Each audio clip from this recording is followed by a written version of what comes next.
स्पष्ट समझ लीजिए। ये बहुत चिंतन करके अपने जीवन में फिर आपको बता रहे हैं, भगवत प्राप्ति में सबसे बड़ी बाधा क्या है? हमारा मन। मन का स्वरूप संकल्प विकल्प करके भोगों में फंसाना। मन से हमारी इतनी घनी दोस्ती हो गई है जन्म जन्मांतर से कि मन ने जो चाहा वो मेरी चाह है, यही बंधन है, यही बंधन, इसी को पकड़ना है। मन ने जो चाहा, मन चाहता क्या है? 5 ज्ञानेंद्रियों के द्वारा भोगे जाने वाले समस्त विषय, जितने त्रिभुवन में भोग हैं उन सबको 5 में स्थित कर दिया गया। शब्द, स्पर्श, रूप, रस, गंध, और 5 ज्ञानेंद्रियों के द्वारा इनको जाना जाता है, ज्ञान होता है इनका। और इन भोगों को भोगने के लिए मन संकल्प विकल्प बनाता है। मन को मैं मानकर, मन को अपना मानकर हमारी दुर्गति हो गई, हम बंधन से युक्त हो गए, दुख पर दुख भोगते चले जा रहे हैं। सुख की लालसा से सुख भोग क्रिया परिणाम भयानक दुख, इसका मूल मन। मन को सुधारना केवल इसकी मित्रता को हटा देने से होगा, दूसरा कोई उपाय नहीं है। ये आप अच्छे से समझ लीजिए।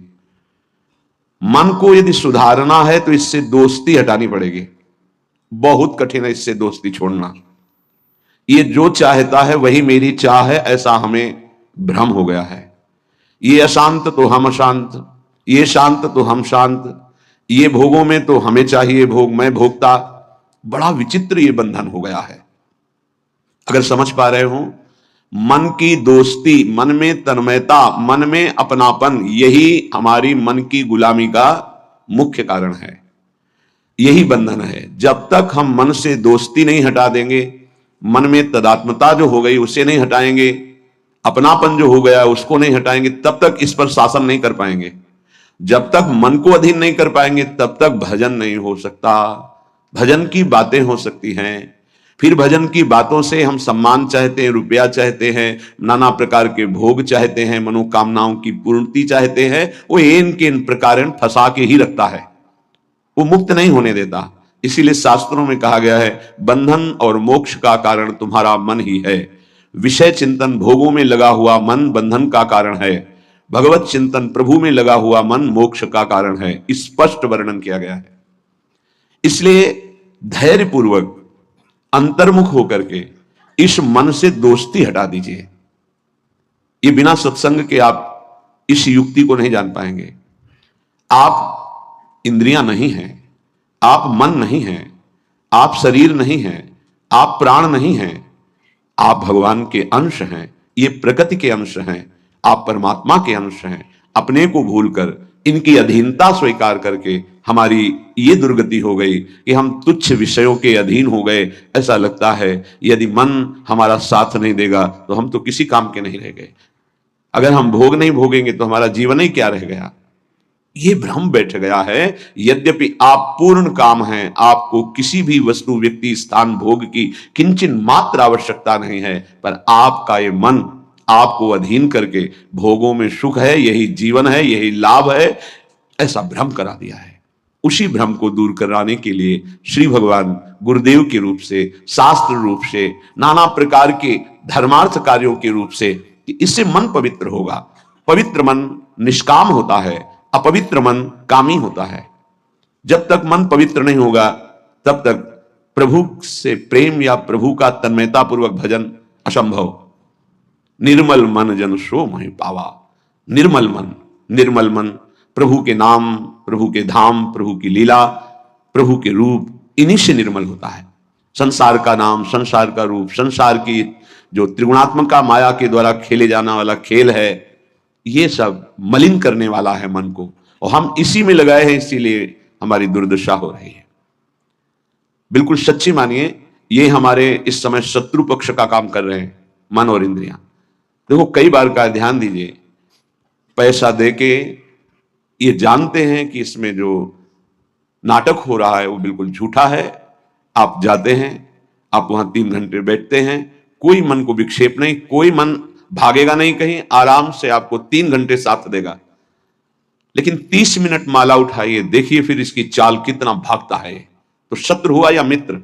गलत कार्य के लिए पूरा तन्मयता होकर साथ देगा, भगवत कार्य के लिए एकदम खिलाफ हो जाएगा। तो इसकी चाल को नहीं समझ रहे। हमारा मन हमारा दुश्मन है इस समय। इससे हमारी मित्रता का मतलब है बंधन, मित्रता का मतलब है सर्वनाश।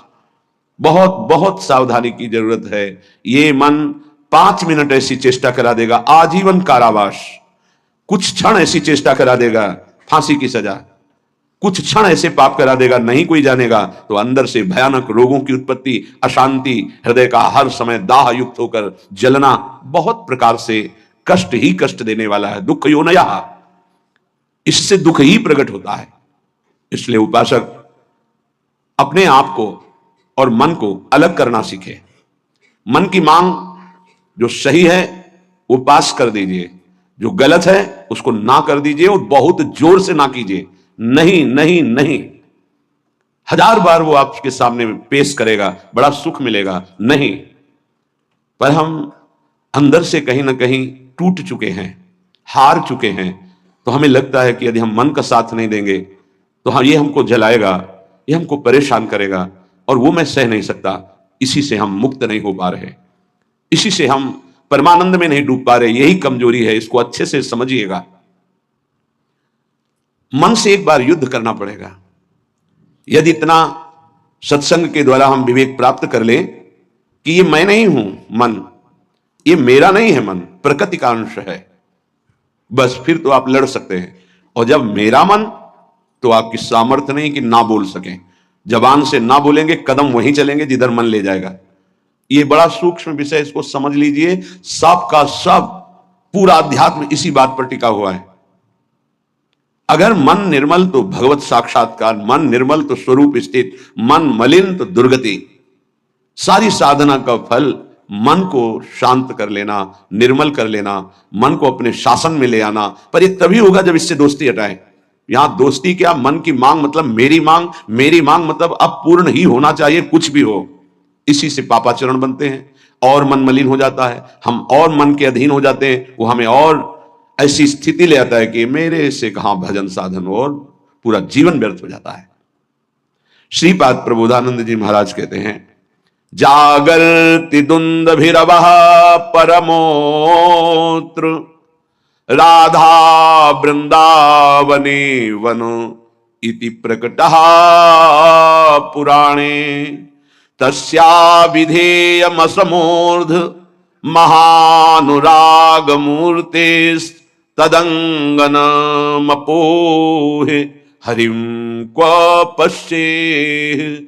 हे भाई, मेरी बात सुनो और जाग जाओ। ये मोह निद्रा में तुम सो करके अपने जीवन को नष्ट कर रहे हो। क्या सोना है? ये मेरी पत्नी, मेरा पुत्र, मेरा मकान, मेरी संपत्ति, और इतना एकत्रित कर लिया है, अब और आगे इतना एकत्रित करूंगा, ये भोग लिया है, आगे ये भोग लूंगा, ऐसा ऐसा। ये स्वप्न चल रहा है। मोह निशा सब सोवनिहारा, देखें स्वप्न अनेक प्रकारा।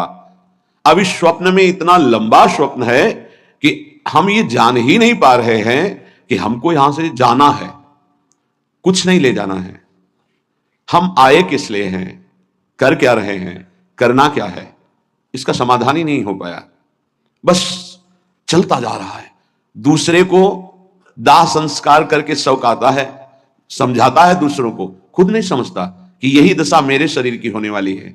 फिर इसके बाद कोई नवीन शरीर मिलेगा जिसमें हम साधना नहीं कर सकते, जिसमें हम बंधन से मुक्त नहीं हो सकते। इसलिए जागो, प्रभु की प्राप्ति ही जगना है। जहां तुम्हारे हृदय में भाव आया कि मुझे इस जन्म में भगवत साक्षात्कार करना है, जीवन मुक्त होना है, जगना प्रारंभ हो गया। अगर ये चाह नहीं आई तो सो रहा है, चाहे कोई भी हो। 18 पुराण कंठस्थ हो, चारों वेद कंठस्थ हो, लेकिन लक्ष्य भगवत प्राप्ति नहीं है तो सोया हुआ है। जगा हुआ पुरुष वही माना जाता है। मोह का नाश होकर ज्ञान का प्रादुर्भाव हो जाना। होय विवेक मोह भ्रम भागा, तब सब विषय विलास विरागा। जगा हुआ पुरुष जिसके हृदय में बात आ गई है, मुझे स्वरूप स्थित होना है, भगवत प्रेम प्राप्त करना है, भगवान से मिलना है, पक्का इस जन्म में मिलना है भगवान से, ये बात आ गई, वो जगा हुआ पुरुष है। तो ये बात जान लो कि भगवान कहां मिलेंगे। श्रीपाद कहें, ये हम डंके की चोट से कहते हैं कि हमारी लाडली जू परम पावन वृंदावन धाम में अभी इसी क्षण लीला परायण है। राधा वृंदावने वन इति प्रकटः पुराणे, बहुत से शास्त्रों में ऐसा वर्णन, गर्ग संहिता देख लीजिए, पाताल खंड में ब्रह्म वैवर्त पुराण में बहुत सुंदर वर्णन है, जगह जगह वर्णन है। तो जहां हमारी किशोरी जो है वहीं प्रभु विराजमान है। अब सूक्ष्म विषय इसका, किशोरी जो प्रेम रूप है, जहां प्रेम है वहीं हरि है। प्रेम के बिना हरि का साक्षात्कार नहीं हो सकता। प्रेम का मूर्तिमान स्वरूप हमारी प्रिया जो है, इसीलिए हम कहते हैं राधा राधा राधा, क्योंकि राधा उच्चारण किया तो जिनका नाम राधा है वो देखे, और जिनको प्राण प्रिय है वो देखे। प्राण प्रिय है हरि को, हरि रसना राधा राधा रट, स्वयं हरि जो राधा राधा रटते हैं, और किशोरी जो प्रिया प्रीतम दोनों हमारी तरफ देखेंगे राधा उच्चारण से। तस्या विधेय मसमोर्ध महानुराग, किशोरी जी की कृपा से ही महाअनुराग प्रकट होता है। महाअनुराग में ही हरि का साक्षात्कार होता है, प्रिया प्रीतम का साक्षात्कार होता है। इसलिए अगर हमारे वाक्य को आप समझ पा रहे हो, श्रीपाद कह रहे हैं, तो आप वृंदावन का आश्रय ले लीजिए। अगर अखंड वास नहीं प्राप्त हो पा रहा तो आश्रय ले लीजिए, रजरानी का सेवन कीजिए, धाम आइए, बार बार यहां दर्शन कीजिए, प्रदक्षिणा परिक्रमा कीजिए, बैठकर एकांत में नाम जप कीजिए। बहुत बड़ा प्रभाव धाम में जो भजन करता है तो बहुत कई गुना बढ़ करके उसको लाभ मिलता है। इसलिए यहां बहुत जल्दी भगवत प्राप्ति होती है। मथुरा में 6 महीने में भगवत साक्षात्कार कर लिया ध्रुव जी ने। देखो 6 महीने भी बहुत होते हैं। अगर व्याकुलता बढ़ जाए, तन्मयता हो जाए, तो 6 मिनट में भगवान साक्षात्कार करा दें। वो बहुत कृपालु है। मिलंति चिंता मणिकोटि कोट्या, अब ये बात समझनी है। स्वयं बहिर्दृष्टि मुपैति वा हरिः, तथापि वृंदावन धूलि धूसरम न देहमन्यत्र कदापि आतुमे। एक तरफ हरि है, एक तरफ करोड़ करोड़ प्रकार के सब भोग सामग्री, महान रत्न, रुपया, पैसा, सोना, चांदी, सब वैभव है। अब अगर पूछा जाए मन से कि किधर कदम बढ़ाओगे, तो इधर ही कदम बढ़ेगा, हरि की तरफ नहीं। बातें केवल हरि की होंगी, हरि की तरफ कदम नहीं। बहुत विचित्र माया है, बहुत विचित्र माया। देखो ना, मन समझा रहा है अभी भोग लो, हरि तो आगे मिल ही जाएंगे। आगे कब कब आगे मिल जाएंगे? कितने दिन की आयु है? हमारा मन हमको गलत सलाह देकर हृदय को अपवित्र करता रहता है, हम राजी बने रहते हैं। बड़ा धोखा हो रहा है, हम अपने साथ धोखा कर रहे हैं। पक्का समझो, केवल हरि प्राप्ति के लिए हम यहां आए हैं। अनंत जन्मों से भटक रहे हैं, अनंत जन्मों से, न जाने किस किस लोक में, किस किस योनियों में कितना कितना कष्ट वो सब भोग के आए हैं। माया ने सब विस्मृत कर दिया है। अब लगता है देखा जाएगा जो होगा। अरे देखने लायक नहीं रहोगे। ऐसा कष्टप्रद जीवन होता है कि कोई उपाय नहीं है, अन्य योनियों में कोई उपाय नहीं है। बहुत कष्टप्रद जीवन। देखो ना जीवों के साथ कैसा बर्ताव कर रहे हैं मनुष्य शरीर धारण करके। पता नहीं उनको कि यही दुर्गति उनकी होनी है। जीवित ऐसे जैसे पकोड़े तले जा रहे हैं, ऐसे जीवों को, ऐसे उनके, वो भी जीव हैं, वो हम ही तुम हैं, कर्म के अनुसार वो बन गए। क्या बर्ताव हो रहा है? वैसे भी जंगल में नाना प्रकार के कष्ट अन्य जीवों को प्राप्त होते हैं। अगर कांटा लग गया तो आप निकाल सकते हो, वो नहीं निकाल सकते। एकमात्र मानव देह है जिससे आप इस माया प्रपंच से मुक्त हो सकते हैं। यहां आना बुरा नहीं है, लेकिन कर्म बंधनों से आना बुरा है। जैसे जेल में दोनों रहते हैं, जेलर भी और कैदी भी। कैदी बन करके रहना ठीक नहीं, जेलर वहीं रहता है, उसको कोई बंधन थोड़ी। ऐसे ही कारक महापुरुष के रूप में जगत में आना बड़ा सुखद है।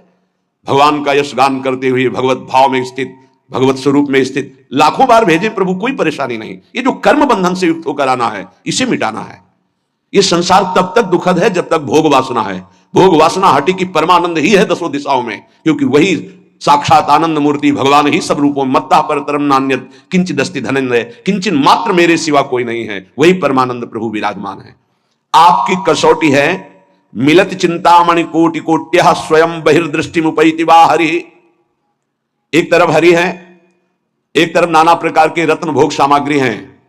तुम्हारा मन उधर आकर्षित होगा, लेकिन तुम्हें उधर नहीं जाना, हरि की तरफ बढ़ाना है कदम। यहां तो बहुत छोटा स्तर गिरा हुआ है हमारी साधना का। अगर हमारे मनोनुकूल भोजन मिल गया तो प्रभु को भूल जाएंगे और उसका स्वाद लेने में हम समय अपना नष्ट कर देंगे। एक रसेंद्री का विषय, ऐसे हर इंद्री का विषय आप देख लीजिए। आपके मनोनुकूल कोई गाना, कोई नाटक, कोई सिनेमा, कोई आप देख लीजिए, प्रभु को भूल जाएंगे आप उस समय, और उस पर आपका मन तन्मय हो जाएगा। कितनी छोटी गिरी हुई स्थिति है। त्रिभुवन का कोई भी आकर्षण हमारा नाम न छुटवा पावे, भगवत स्मृति न छुटवा पावे, तब तो साधना मानी जाएगी। बिल्कुल सावधान। सीधाम वृंदावन का जो वास है, आश्रय है, ये बहुत जोर का है। आश्रय से ही भगवत प्राप्ति हो जाएगी अगर दृढ़ निष्ठा आ जाए। कोटि कोटि चिंतामणि रत्न आदि आपको प्राप्त हो तो भी तुम आश्रय मत छोड़ना, प्रभु का, वृंदावन का, धाम का। पहली बात तो ये भगवत आश्रय कहीं भी रहोगे तो ये धाम आपको अपनी महिमा प्रकाशित कर देगा। कहीं भी आश्रय पक्का होना चाहिए। आश्रित हृदय वृंदावन का कैसा होता है कि जहां उसको अपने व्यवहार कार्य से फुर्सत मिली, भागा, जैसे कोई अपने घर को भागता है छुट्टी मिलने पर, ऐसे श्रीधाम भाग के आया। उससे कोई कहे अमुक जगह चलो, बहुत सुंदर वहां शोभा है प्रकृति की, वो नहीं जाएगा। नहीं नहीं, हमारा तो जीवन वृंदावन है, प्राण वृंदावन है, सर्वस्व वृंदावन है। वो बस भाग के वृंदावन, ये है वृंदावन का आश्रय। एक दिन का भी समय मिला तो कहीं नहीं, भागा वृंदावन की तरफ, एक बार बिहारी जी की दंडवत, एक बार वृंदावन की परिक्रमा की, फिर चला गया। आश्रय तत्व अगर पुष्ट होगा तो वृंदावन वहीं कृपा कर देगा। एक बात और बड़ी जोर की कह रहे हैं कि जिनको वृंदावन वास मिल गया है उनके लिए खास बात, यदि आपको अखंड वृंदावन वास मिल गया है तो अब बहिर्दृष्टि में उपैति वा हरि, हरि भी वृंदावन की सीमा के बाहर आपको बुला रहे हो तो मत जाना। जैसा श्रीपाद श्लोक में लिख रहे हैं, श्री भट्ट देवाचार्य जी उसे पद में लिख रहे हैं, विपिन राज सीमा के बाहर हरिहू को न निहार, रे मन वृंदा विपिन निहार। यद्यपि मिले कोटि चिंतामणि तऊ न हाथ पसार। बिल्कुल उसी की टीका है, मानो जय श्री भट्ट धूलि धूसर तन, यह आशा और तथापि वृंदावन धूलि धूसरम न देह मन्यत्र कदापि आ तुम्हें। वृंदावन की रज से सना हुआ हमारा शरीर और अंतिम श्वास यही पूरी हो राधा, वो बात बन गई जो बड़ी बड़ी साधना से नहीं बनती, बड़ी बड़ी साधना से। अंदर की खास बात है, अपने को भूल जाना और प्रभु के चिंतन में तन्मय हो जाना, यह भक्ति का लक्षण है। सब कुछ भूल जाना, अपने स्वरूप में स्थित हो जाना, यह ज्ञान का है। इसके अलावा भगवान की माया का प्रभाव है। बड़ी विडंबना है, भगवान की कृपा से जब कोई साधन बनता है तो हम भगवान की कृपा ना कह करके, भगवान की कृपा ना मान करके हम उसमें अपना अहम आरोपित कर लेते हैं। इसलिए हमारी साधना बाधित हो जाती है और हम विक्षिप्त हो जाते हैं, विक्षेप पड़ जाता है साधना में। किसी के मुख से सुन रहे थे कि मैं केवल प्रवचन नहीं कर रहा हूं, इतना समय हो गया, ये नहीं खाया, ये नहीं पिया, ऐसा, ये त्याग। अरे ये सब देहाभिमान के अंतर्गत है, इसका कोई महत्व नहीं है। मछली जल में रह करके पूरा जीवन व्यतीत करती है, केवल जल पी करके। केचुआ केवल मिट्टी खा के रहता है। कितने पंछी केवल फल खा के रहते हैं। क्या भगवत प्राप्ति हो जाती है क्या? ये साधन देह विस्मृत करने के लिए है कि जो कुछ मिला थोड़ा डाल दिया, बस नाम चिंतन, भगवत चिंतन। चिंतन इस बात का कि एक एक दिन हम प्लस जोड़ रहे हैं कि ये नहीं खाया, ये नहीं पिया, ये नहीं त्याग, ये तो प्राकृतिक क्रिया है, इसका कोई महत्व है क्या? देह धर्म से युक्त होकर, देहाभिमान से युक्त होकर ऐसी चेष्टाओं में साधक उन्नति नहीं प्राप्त करता, गर्व करता है और पतन हो जाता है। महाराज ययाति का सुकृत नष्ट नहीं हो रहा था, बड़े समय से उत्तम लोकों में विमानों से घूम रहे थे। देवराज इंद्र ने एक बार उनको बुलाया, महाराज आपने कौन सा सुकृत किया कि आपके दिव्य लोक सुरक्षित हैं, अर्थात आपका पतन नहीं हो रहा, आपके पुण्य नष्ट नहीं हो रहे। तो सभा में जब ऐसा पूछा तो अहम उदित हो गया। महाभारत में भगवान व्यासदेव जी वर्णन करते हैं, उन्होंने कहा ना कोई ऐसा हुआ है, ना है, ना आगे होगा। जैसा मैंने दान किया, तप किया, सुकृत किए, बस ऐसा निकलना था कि सारे सुकृत भस्म हो गए। देवराज इंद्र ने कहा विश्व के समस्त ऋषियों का, महात्माओं का, धर्मात्माओं का आपने अपमान कर दिया, आप भ्रष्ट हो जाए। उसी समय सर के बल नीचे ऐसे मृत्युलोक की तरफ आने लगे। तब उन्होंने आर्त भाव से कहा गलती हो गई हमसे, हमारी अंतिम प्रार्थना, जा तो रहा हूं नीचे के लोक में लेकिन महात्माओं के बीच में गिरूं। तो कुछ महात्मा ऐसे खड़े हुए, महाराज शिवी भी उसमें थे, भगवत चर्चा संभाषण कर रहे थे। देखा कोई तेजों में पतन की स्थिति से आ रहा है गिरता हुआ, तो ये कोई पुण्यात्मा है, रोक दिया अपने भजन बल से। जब ये जाना कि ये तो महाराज ययाति है, सारे सुकृत अपने दे दिए, तत्काल ऊपर से ऊपर चले गए। भजन का एक बल है, वो बल भगवान की कृपा से जुड़ा होना चाहिए। अगर अहम से जुड़ गया तो पतन होने में देर नहीं लगती। इस बात में साधक बहुत सावधान रहे। प्रायः ये अहम घूम करके ऐसे आ जाता, ऐसे शब्द साफ संतों की अवहेलना हो रही थी उनके मुख से, साफ संतों की। ऐसा कोई कर सकता है जैसा मैं कर रहा हूं? मैं कुछ नहीं है। ये खाना पीना, लेना देना, उठना बैठना, ये एक प्राकृतिक चेष्टाएं हैं। इनसे किसी की महात्मा स्थिति नहीं जानी जाती। महात्मा स्थिति हृदय की होती है, जो समस्त द्वंद्वों पर विजय प्राप्त कर चुका है, जो देहाभिमान रहित हो चुका है, जो तीनों शरीरों के राग का त्यागी, उसे महात्मा कहते हैं। बड़ा सूक्ष्म विषय अध्यात्म, इसीलिए करे अध्यात्म को समझने की जिज्ञासा करने वाला कोई लाखों में एक होता है, और अध्यात्म की जिज्ञासा पूर्ण करने वाला कोई करोड़ों में एक होता है। आप शास्त्रों में पढ़ के देखिए, हजारों जन्मों की पुण्य एकत्रित होते, तब मुमुक्षुता जागृत होती, मैं मुक्त होना चाहता हूं। अरे भगवान की कृपा से कोई साधन बन जाए तो धन्य हो जाओ कि भगवान ने साधना करवा दी।